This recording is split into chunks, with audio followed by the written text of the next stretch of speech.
Muy buenos días, nuevamente bienvenidos a este tiempo de estudio y reflexión de la palabra del Señor, transmitido especialmente para la Iglesia Bíblica Jesús, pero también para todos aquellos que amablemente siguen nuestra transmisión. Hoy nos toca estudiar el capítulo 22 del Evangelio de Lucas en su primera parte. Este capítulo se enfoca en un tema que realmente es bastante importante para la Iglesia. Una de las peculiaridades, características o prácticas constantes, frecuentes, centrales de la vida de la Iglesia es la celebración de lo que se ha llamado de muchas maneras a lo largo de la historia. Hemos llamado la Cena del Señor, la Santa Cena, la Eucaristía, la Comunión y en algunas otras de confesiones cristianas se les llama, por ejemplo, la Misa. Tanto en el catolicismo como en la iglesia anglicana y la iglesia episcopal, es otra forma de llamarles, o incluso en algunas otras confesiones. La pregunta nuestra es, ¿cuál es la importancia de esta celebración? ¿Por qué se le llama, por ejemplo, Eucaristía? La palabra Eucaristía es una palabra griega que significa gratitud, agradecimiento, acción de gracias.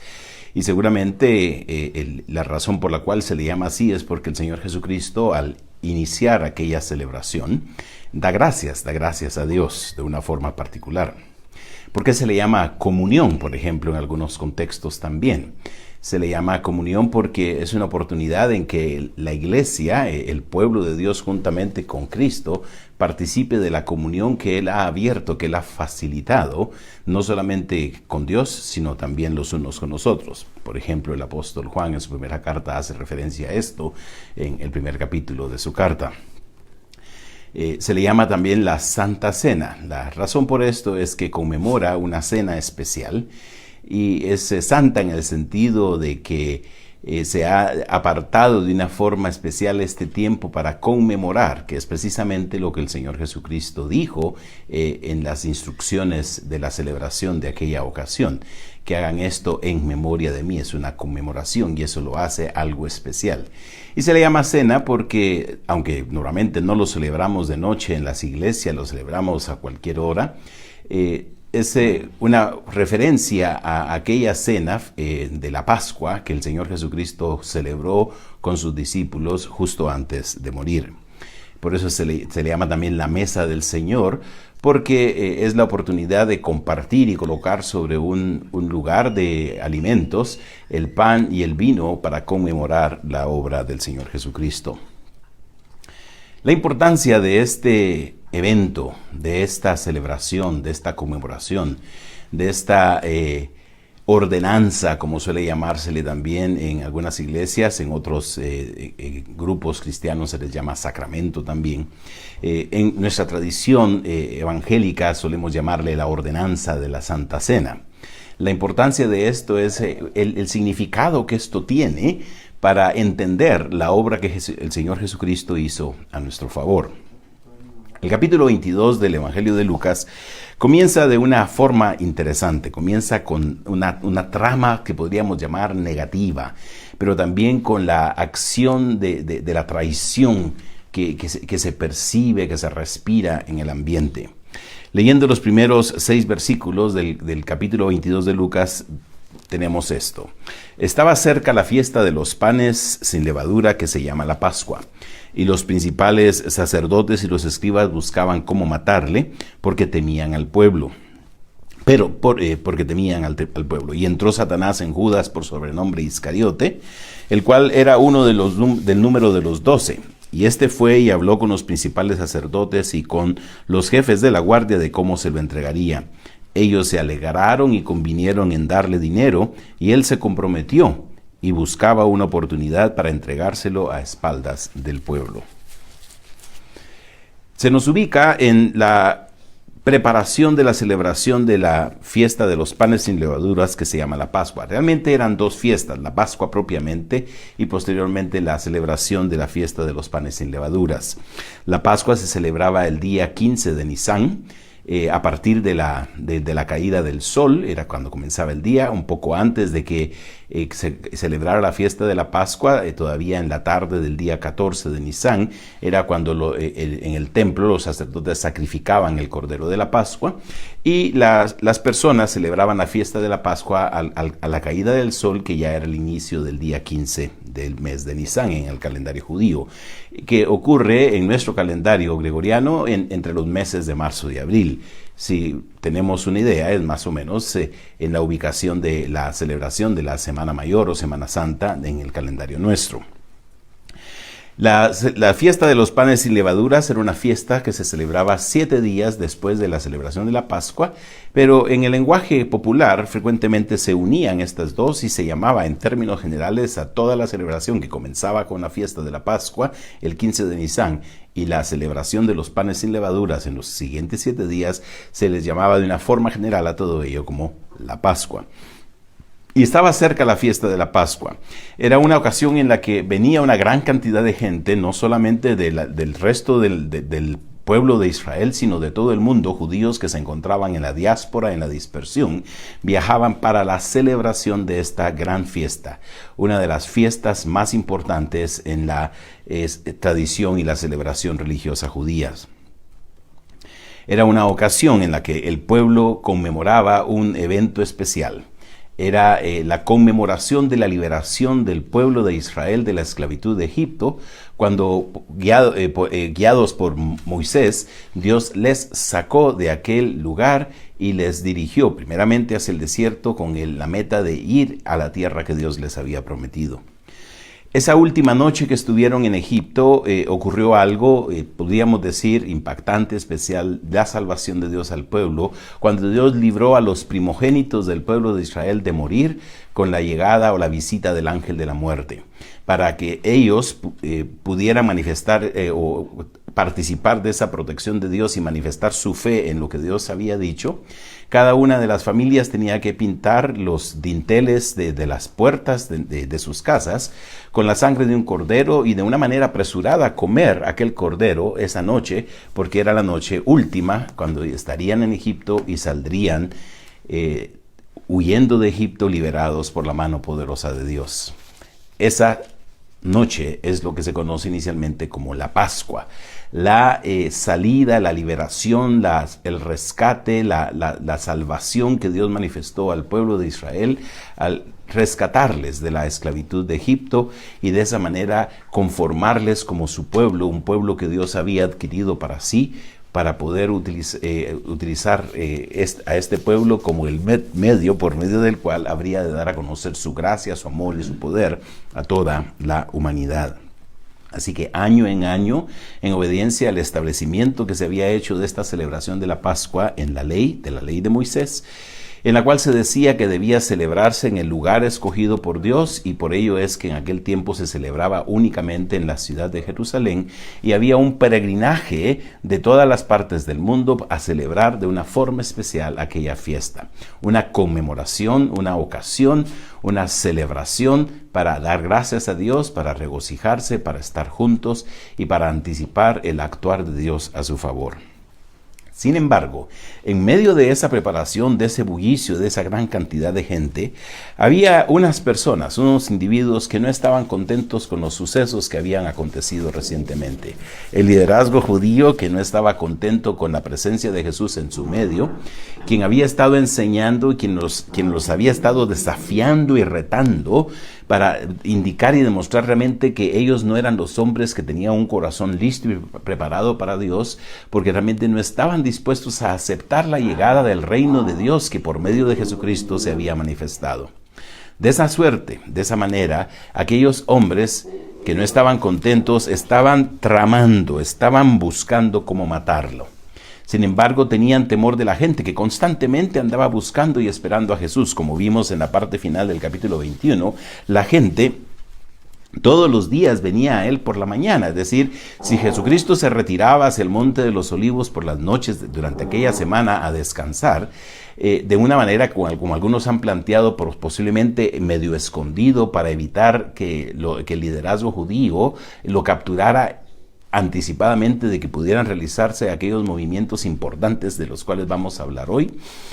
Y la gente, cuando llegaba a Jerusalén y estaba enseñando en el templo, era una gran multitud que lo alababa, que lo acogía y que estaba dispuesto a aprender de él. Así que de esa manera era imposible para que aquellos hombres que estaban tramando matarlo, deshacerse de él por la oposición que representaba para ellos, no podían hacerlo por el temor que tenían al pueblo. Buscaban una ocasión, quizá en algún momento, y como algunos han planteado, en la celebración misma de la Pascua, cuando todas las familias habrían de retirarse a celebrar en el seno de sus hogares aquella fiesta especial, y que probablemente no iban a percibir el accionar de estos hombres que tramaban eliminar a Jesús. Quizá estaban esperando el momento oportuno. Y ese momento les llegó cuando uno del número de los 12, uno de los discípulos del Señor Jesucristo, a quien se lo identifica como Judas Iscariote, estuvo dispuesto a entregarlas a Jesús. Dice el versículo 3 que entró Satanás en él. Probablemente una referencia al hecho de que Judas estuvo dispuesto a ceder ante la tentación de las circunstancias, a la influencia del enemigo que se había estado evidenciando a lo largo del ministerio de Jesús de una forma negativa. Podemos ver desde el capítulo 4 de este Evangelio de Lucas cómo Satanás había querido, por decirlo así, ponerle una trampa a Jesús en las tentaciones a las cuales el Señor Jesucristo no estuvo dispuesto a ceder. Pero aquí tenemos a uno ahora que está dispuesto a ceder, alguien que se había probablemente visto desengañado porque Jesucristo no había dado ni le había otorgado las posibilidades que él veía.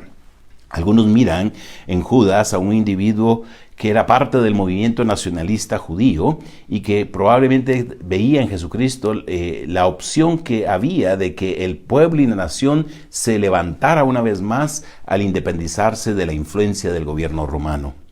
Pero al ver que Jesucristo no iba encaminado en esa ruta, que la ruta de Jesucristo era distinta, Judas, decepcionado, desengañado y viendo que no iba a lograr sus metas y sus propósitos, probablemente dijo: no, ya estoy cansado, vamos a entregarlo a aquellos quienes posiblemente van a lograr lo que sí queremos, el liderazgo judío que estaba enfocado en lograr la independencia de la nación de Israel de los romanos, cosa que se lanzaron hacia ello unos 30 años después, durante la rebelión judía de los años 66 a 70, que finalmente atrajo sobre ellos el ataque romano, la destrucción de la ciudad de Jerusalén y la destrucción del templo. Así que Judas cedió a esa tentación. Judas, desengañado porque Jesucristo no era lo que él esperaba y no había tenido el corazón abierto y dispuesto para aceptar la palabra de Jesús y entenderlo, estuvo dispuesto a ir a hablar con aquellos hombres, con los sacerdotes y con los jefes de la guardia, y se puso de acuerdo con ellos de la forma en que habría de entregárselo. Aquellos naturalmente se alegraron, se contentaron, porque algo así era lo que ellos esperaban y estaban buscando, una oportunidad como esta. Y acordaron darle dinero, convinieron en darle dinero. Judas aceptó esto, se comprometió con ellos y comenzó a buscar la oportunidad para entregárselo a espaldas del pueblo, sin que la gente supiera. Esta es la trama que está previa a el establecimiento de lo que nosotros hemos dado en llamar la Cena del Señor, la Santa Cena. Y uno se pregunta: ¿cuál es la importancia de este fondo negativo que tenemos en la intención del liderazgo judío de matar a Jesús, en la acción de Judas de disponer, traicionarlo y venderlo al liderazgo judío?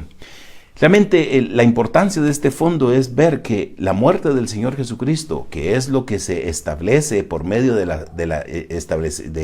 la Santa Cena, la muerte del Señor Jesucristo es algo que resulta y que viene a ocurrir por causa del pecado humano, de la traición del hombre para con Dios. El apóstol Pablo dice que antes de que el Señor Jesucristo entregara su vida por nosotros, nosotros éramos enemigos de Dios, nos encontrábamos en una condición de enemistad con Dios. No es que Dios sea enemigo nuestro, sino que nosotros, a causa de nuestra falta de obediencia a Dios, nuestra falta de reconocimiento de la grandeza de Dios, la falta de disposición de abrir nuestros corazones en fe y recibir lo que Dios nos ofrece y no buscar nuestros propios intereses, nuestras propias metas y andar tras nuestras propias disposiciones, esa actitud de enemistad para con Dios es que nosotros mismos no hemos buscado a Dios. Y eso es lo que tenemos reflejado precisamente en la actitud de aquellos hombres. Ellos se habían convertido en enemigos de Jesucristo. Y Judas, uno de los 12, uno del grupo cercano a Jesús, no del más íntimo, porque el grupo más íntimo del Señor Jesucristo constaba únicamente de 3 discípulos, Pedro, Juan y Jacobo. Pero Judas era parte del grupo cercano, aquellos 12 que el Señor Jesucristo había escogido para entrenarlos, para prepararlos, para enseñarles cómo predicar el Evangelio del Reino y hacer ver que la gente entendiera que el reino de Dios se había acercado. Y Judas era uno de aquellos 12 que había salido en algunas ocasiones precisamente a predicar el Evangelio del Reino. Pero Judas no había entendido, no había querido entender, no había estado dispuesto. Y él se convierte en enemigo de Jesús cuando se ofrece a traicionarlo, a entregarlo. Y a esto es que el Señor Jesucristo hace referencia más adelante, que había uno entre ellos que estaba dispuesto a entregarlo. A la verdad, dice el versículo 22, el Hijo del Hombre va, es decir, va a morir, va a entregar su vida. Y Jesucristo lo dice en el Evangelio de Juan, que nadie le quitaba su vida, que él mismo la ponía, que él de su propia voluntad estaba entregando su vida al morir por nosotros. No hay mayor amor que este, que uno ponga su vida por sus amigos, dijo el Señor Jesucristo. Dice, el Hijo del Hombre va según lo que está determinado, era parte del propósito de Dios, parte del plan de Dios. El Señor Jesucristo vino desde un principio con la meta de la cruz. Desde el pesebre de Belén, la cruz dejó ver su sombra. Y así que esto estaba determinado. Pero ay, dice, aquel por quien es entregado. Y lo había dicho, he aquí la mano del que me entrega está conmigo en la mesa. Se había convertido en enemigo de Jesús. Y esa es la importancia del fondo de esta situación, que el pecado humano es el que ha traído a que la muerte de Jesucristo se haga necesaria. Es la condición del hombre, la condición alejada de Dios, su enemistad con Dios, pero Dios está dispuesto a dar a su Hijo para que cada uno de nosotros pueda ser traído de vuelta y reconciliarnos con Él. Estos eventos, según algunos han interpretado, de los primeros 6 versículos, ocurrieron el día miércoles de aquella semana. Llegado el día de los panes sin levaduras, ya el día jueves, en el cual era necesario sacrificar el cordero de la Pascua, dice el versículo 7, Jesús envió a Pedro y a Juan diciendo, id preparadnos la Pascua para que la comamos. Llegó el día indicado y Jesucristo iba a celebrar aquella Pascua, aquella fiesta de conmemoración de la obra de salvación de Dios a su pueblo, la iba a celebrar de una forma especial con sus discípulos. No sabemos exactamente si el Señor Jesucristo había hecho preparativos previos para el lugar donde habría de celebrarlo, o si es algo que en su conocimiento previo, Él sabe que existe aquel lugar y envía a sus discípulos a que faciliten el espacio que alguien les va a otorgar. Ellos le preguntan al Señor, ¿dónde quieres que la preparemos? Y Él les responde de esta manera. He aquí al entrar en la ciudad de Jerusalén, os saldrá al encuentro un hombre que lleva un cántaro de agua, seguidlo hasta la casa donde entrare. Y decida el padre de familia de esa casa, el maestro te dice, ¿dónde está el aposento donde he de comer la Pascua con mis discípulos? Entonces Él os mostrará un gran aposento alto, ya dispuesto, preparad allí.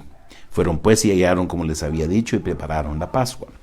El Señor Jesucristo les instruye diciéndoles que van a encontrar lo que algunos consideran una seña especial. Lo usual era que quienes acarreaban los cántaros de agua eran las mujeres. En este caso tenemos a un hombre, posiblemente un siervo, alguien que trabaja para el padre de familia al que se hace referencia aquí.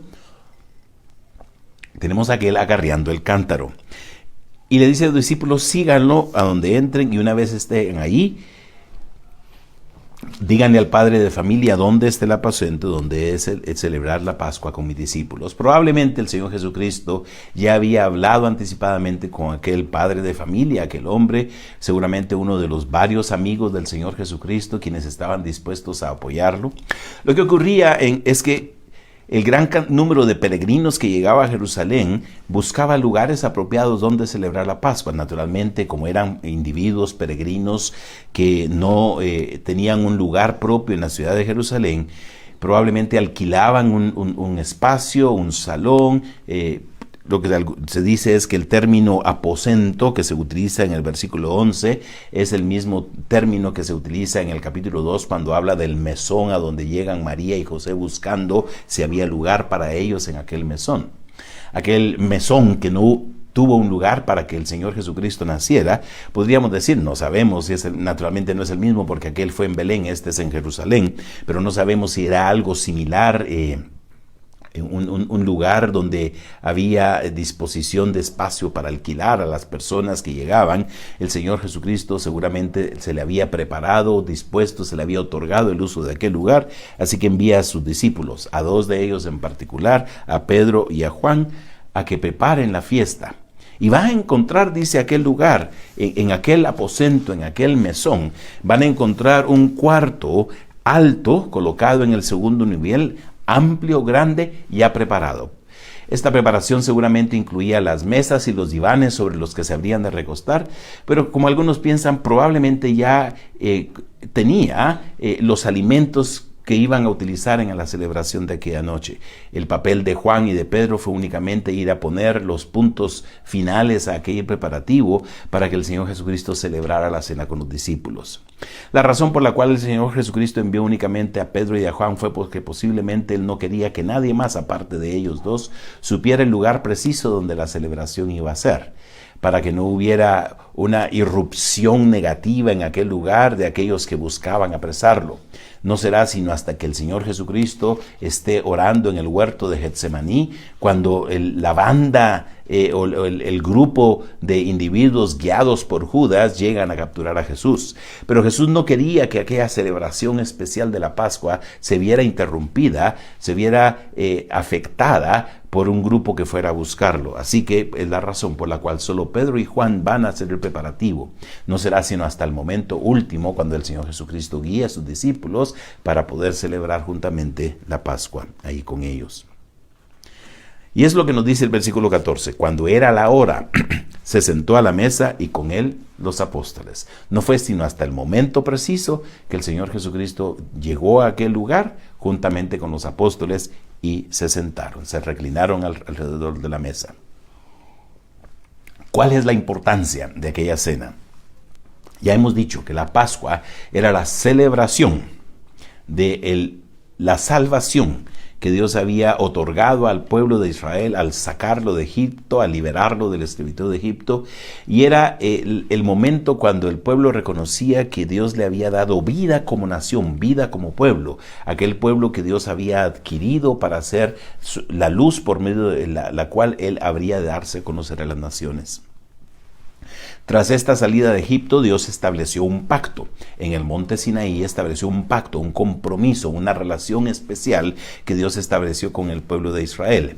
En ese pacto Dios se comprometía a ser su Dios y el pueblo se comprometía a obedecerlo y a ser un pueblo que celosamente buscaría únicamente a Dios. Y estuvo dispuesto a hacerlo. Sin embargo, a lo largo de la historia del pueblo de Israel, el pueblo rompió continuamente el pacto, lo quebrantó, al punto de que los profetas, hacia el cierre de la historia del Antiguo Testamento, justo antes de la salida y la deportación de la nación de Judá a Babilonia, señalan constantemente que aquel pueblo había invalidado el pacto, había roto, había quebrantado el pacto. Por eso es que a través del profeta Jeremías y también a través del profeta Ezequiel, Dios ofrece el establecimiento de un nuevo pacto, una nueva relación, la inauguración de una nueva forma como podemos estar cerca de Dios. Y es precisamente a ese pacto nuevo que tanto anticipaba el pueblo, por el cual anhelaba y por lo cual ellos seguramente oraban y clamaban para que Dios lo pusiera en acción, para que el pueblo pudiera ser restaurado a la posición especial que tenía para con Dios, pero no para su propio beneficio, sino para bendición a toda la humanidad. Es a este nuevo pacto al cual el Señor Jesucristo se refiere. Y así como se había establecido el primer pacto tras la salida de Egipto, cuando el pueblo llegó al monte Sinaí, ahora en esta Pascua, en esta nueva Pascua, y es a ello a lo que a lo que el apóstol Pablo hace referencia cuando dice que Cristo es nuestra Pascua. Cristo es el Cordero de la Pascua. Recordemos interesantemente, cuando el Señor Jesucristo comienza su ministerio, Juan el Bautista, según nos lo dice el Evangelio de Juan, hace referencia a él como el Cordero de Dios que quita el pecado del mundo. Y así como en la Pascua se celebraba comiendo al Cordero, celebrando al Cordero porque cada una de las familias había comido y con cuya sangre había pintado los dinteles de las puertas, Jesucristo llega a ser ese Cordero con C mayúscula de la Pascua, por medio del cual la salvación se nos ofrece a nosotros. Y ya no es una liberación de una esclavitud física local de una nación, sino es la liberación de una esclavitud en la que todos los hombres nos encontramos, la esclavitud al pecado, la esclavitud a las pasiones de la vida, la esclavitud a un destino de condenación. Y el Señor Jesucristo, ese Cordero de la Pascua, celebra con sus discípulos aquella ocasión especial. Estando ya sentado a la mesa, el Señor Jesucristo le dice a sus discípulos: «¿Cuánto he deseado comer con vosotros esta Pascua antes que padezca?». Qué palabras más importantes, porque el Señor Jesucristo habla de la importancia de una celebración que ve hacia atrás, hacia la liberación que Dios hizo de la nación de Egipto, pero es una celebración que ve también hacia adelante. Aquella celebración que el Señor Jesucristo iba a hacer con sus discípulos no era únicamente una celebración del pasado, sino era una celebración del futuro, de lo que Él estaba a punto de realizar, y es su padecimiento. Porque el Señor Jesucristo iba a convertirse en el Cordero de la Pascua, pero de esta nueva Pascua, por medio de la cual Dios establecería una nueva relación, no solamente con la nación de Israel, sino con toda la humanidad que estuviera dispuesta a aceptar el regalo y el sacrificio que el Señor Jesucristo haría en la cruz. Iba a establecerse en aquella nueva Pascua el nuevo pacto que el Señor Jesucristo ofrece a todos, que es el nuevo pacto por medio de su obra a nuestro favor. Y dice el Señor Jesús: «Porque os digo que no la comeré más», esta celebración, esa conmemoración, hasta que se cumpla en el reino de Dios. Cuando el Señor Jesucristo vuelva y establezca el reino de Dios, habrá forma de celebrar la obra que Él hizo. Y ya no celebrar una liberación antigua de Egipto, del pueblo de Israel, sino una celebración basada en la obra que Jesucristo hizo al morir en la cruz del Calvario. Y eso es lo que nosotros, en anticipación de esa venida, hacemos cada vez que participamos del pan y del vino. ¿Qué es lo que el apóstol Pablo nos dice en 1 Corintios capítulo 11? Que cada vez que comemos este pan y que bebemos esa copa, la muerte del Señor anunciamos hasta que Él venga. Es un anuncio de su muerte a nuestro favor y es una esperanza de la venida del Señor Jesucristo a establecer su reino en el cual Él nuevamente podrá, como le dijo a sus discípulos acá en el Evangelio de Lucas, capítulo 22, versículo 16, que Él habrá de comer nuevamente esa Pascua cuando se cumpla en el reino, en el sentido de que llegue a su cometido final, de que la Pascua no solo apunta hacia el pasado, sino apunta hacia el futuro, a la salvación final que se logrará para la humanidad cuando el reino de Dios se establezca en este mundo.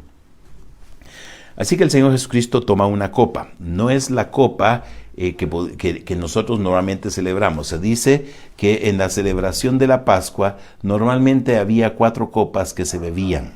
Una primera copa que se bebía al inicio con la bendición de apertura de la Pascua, y probablemente esta copa que se menciona acá en el versículo 17 sea la primera copa. Había una segunda copa que era la que se bebía después de la explicación de la Pascua y de que se cantara la primera parte de la sección de los salmos que se conoce como Jalel, que consistía en los salmos 113 al 114. La tercera copa, que se tomaba después de la comida del pan sin levadura, del cordero y de las hierbas amargas, y probablemente esta tercera copa es la segunda copa que el Señor Jesucristo menciona en el versículo 20. Y había una cuarta copa que concluía la última parte de la porción del jalel o del canto de los salmos. Así que el Señor abre la cena Toma la copa y le da a los discípulos, dice, tomad esto y repartidlo entre vosotros después de dar gracias, porque os digo que no beberé más del fruto de la vida hasta que el reino de Dios venga. Abre la cena y la oportunidad de decir, esta Pascua, esta celebración y el hecho de que yo tome el fruto de la vid, del vino, no se volverá a dar hasta que el reino de Dios venga. Y eso es algo muy importante, porque la Pascua, no solo la Pascua, que Jesucristo como el Cordero de la Pascua y esta nueva Pascua, no solamente es un recordatorio hacia atrás de lo que Jesucristo hizo en la cruz, sino es una proyección hacia adelante, una proyección de esperanza en el futuro de cuando el reino de Dios venga. Y eso es algo importante en nuestra celebración de la Pascua. Si bien conmemoramos que el Señor Jesucristo murió, también expresamos nuestra esperanza, nuestra fe de que el reino de Dios algún día se va a establecer en este mundo lleno de maldad, lleno de sufrimiento, lleno de amargura, lleno de traición, lleno de planes humanos, lleno de enemistad contra Dios. Algún día la salvación de Dios se va a manifestar a todos aquellos cuyo corazón responda en fe y en humildad al ofrecimiento que Dios ha hecho en Jesucristo. Llegado el momento ya de la cena, el Señor Jesucristo toma el pan, da gracias, lo parte y dice a sus discípulos, en el señalamiento de esa conmemoración y el significado especial que esa comida y ese pan tiene: esto es mi cuerpo que por vosotros es dado, haced esto en memoria de mí. Interesantemente, el Señor Jesucristo habla de una conmemoración en el momento mismo que están participando por primera vez de esta nueva Pascua. Les dice, coman este pan y háganlo en memoria de mí. Porque el sentido es que entiendan que ese pan ya no es un pan que se proyecta hacia una fiesta, hacia un evento pasado al salir de Egipto, sino que es un evento nuevo, con nuevo significado, con el que se estará ofreciendo a sí mismo al morir en la cruz. Y háganlo entendiendo, comiendo del pan, que están participando de la obra nueva que el Señor Jesucristo habrá de realizar. Así que aquellos discípulos, al comer del pan aquella noche, aunque Jesucristo no había muerto aún en la cruz del Calvario, ya estaban participando de esa nueva obra, de esa nueva Pascua, haciéndolo en memoria, en reconocimiento de que ese pan era el cuerpo del Señor Jesucristo, o representaba el cuerpo del Señor Jesucristo que habría de ser colgado en la cruz del Calvario. Este es mi cuerpo que por vosotros es dado. Después de haber cenado, tomó la cena. Seguramente los discípulos continuaron la cena. Durante el tiempo de estar comiendo estuvieron reflexionando en las palabras del Señor Jesucristo, tratando de entender qué era todo lo que el Señor Jesucristo habría de hacer y lo que su vida había significado para ellos. Y esto es algo importante para nosotros, que entendamos y comprendamos lo que el Señor Jesucristo ha hecho en nuestras vidas, que entendamos que la obra del Señor Jesucristo no es algo que simplemente pasó y cada uno de nosotros es como que si marcara un cheque en un cuadrito de las varias cosas que tenemos que hacer, sino que es una oportunidad de reflexionar de todo aquello que el Señor nos ha liberado, de todo aquello que el Señor nos ha bendecido, las oportunidades que ha dado en nuestra vida, y como en medio de tantas situaciones de la vida, su gracia ha estado en nosotros a lo largo de la historia de nuestra vida, ya sea que hayamos vivido 15, 20, 30, 40, 60 años o más. Podamos ver cómo a lo largo de todo el camino de nuestra vida su gracia nos ha bendecido, cómo Él nos ha perdonado, cómo Él nos ha transformado, cómo Él nos ha renovado, cómo Él ha cambiado nuestras actitudes, cómo Él ha cambiado nuestros pensamientos por su gracia, porque Él murió en la cruz del Calvario, y el perdón del Señor Jesucristo ha sido clave para quitar del peso de nuestros hombros la carga de la culpa del pecado. Aunque cada uno de nosotros pudiera sentirse insignificante, como el apóstol Pablo mismo dijo en alguna oportunidad, yo soy el más grande de los pecadores, aunque alguno de nosotros pudiera sentirse de esta manera, el apóstol Pablo reconoce que la gracia de Dios había sido con él, y es lo que nosotros reconocemos. Así que durante aquella cena, los discípulos, al comer el pan y el resto de los alimentos, estuvieron seguramente reflexionando y tratando de entender lo que el Señor Jesucristo había querido decirles. Al terminar la cena, después de haber cenado, tomó la copa. Como hemos dicho, posiblemente la tercera copa de aquella serie de 4 copas de vino que se bebían durante la cena.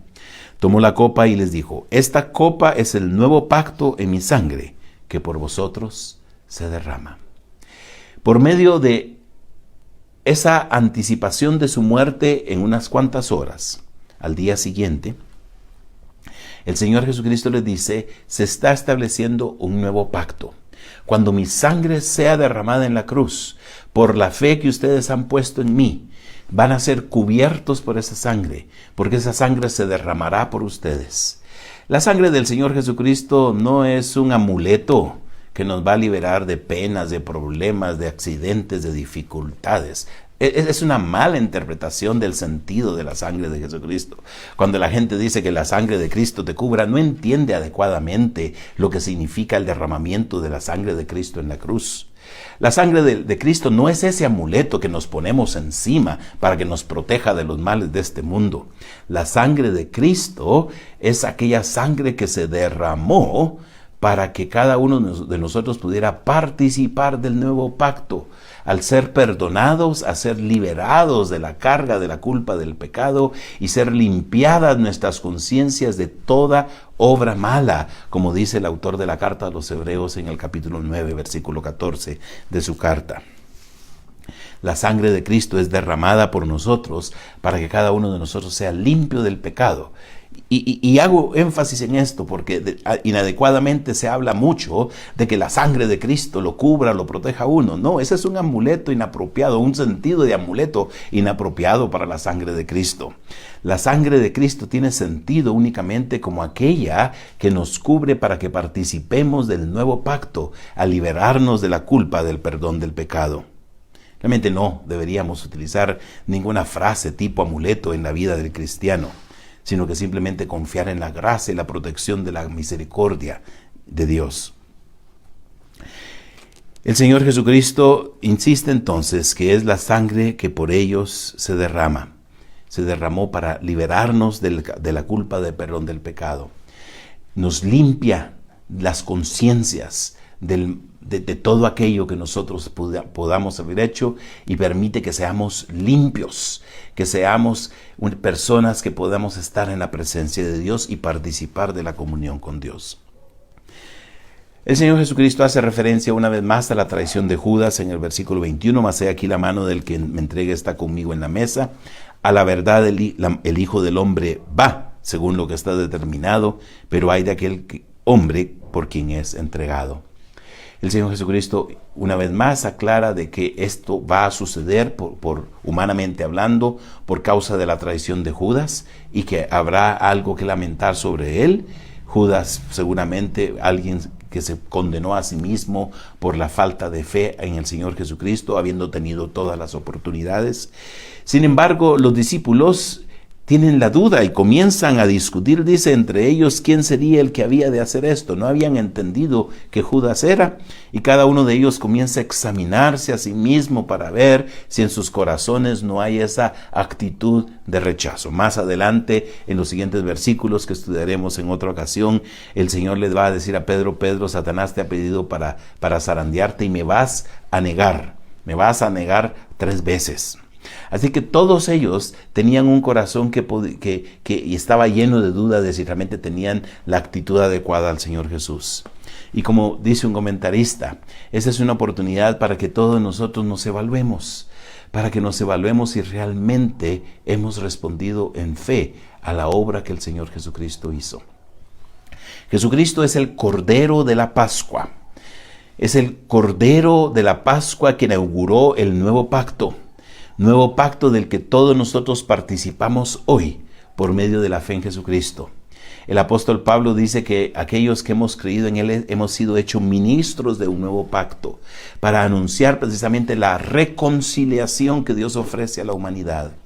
El autor de la carta a los Hebreos dice que este nuevo pacto es un pacto mucho mejor que el pacto anterior, y es un pacto hecho sobre la base de la obra del Señor Jesucristo. Mejor porque fue únicamente necesario que muriera una sola vez y no repetidas veces como los corderos que morían al ser sacrificados en el templo de Jerusalén.